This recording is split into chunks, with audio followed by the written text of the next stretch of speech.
La Coupe de France 1992 n'a pas de vainqueur. Waouh! Un truc de fou! C'est la compétition nationale la plus prestigieuse de l'Hexagone. La Coupe de France est née en 1918, à la fin de la Première Guerre mondiale.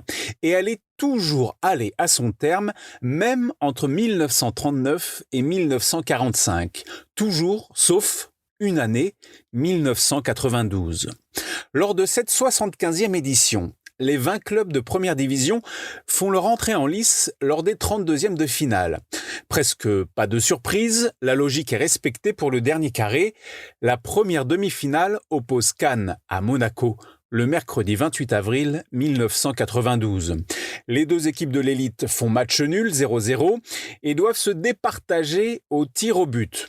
À ce petit jeu, ce sont les Monégasques, entraînés par Arsène Wenger, qui l'emportent et décrochent leur place en finale.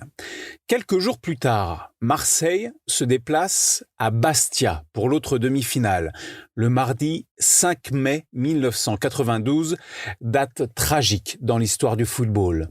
Quelques minutes avant le début de la rencontre, une tribune du stade s'effondre, faisant 18 morts et plus de 2300 blessés. C'est la catastrophe de Furiani. Le match est annulé et ne se jouera jamais. La finale, prévue au Parc des Princes, n'a donc pas lieu.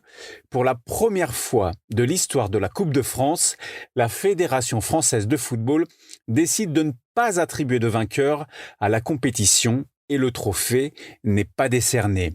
Cependant, la FFF inscrit Monaco, vainqueur de l'autre demi-finale, comme représentant français à la Coupe des Coupes pour la saison suivante. Des années plus tard, en 2021, une loi est votée pour ne plus jouer de match en France le 5 mai, en mémoire de ce drame. Waouh! Un truc de fou! Ta dose d'anecdotes sur le football. Pense à t'abonner et à mettre 5 étoiles à mon podcast. Rendez-vous aussi sur Facebook, Twitter, Instagram et untrucdefoot.fr.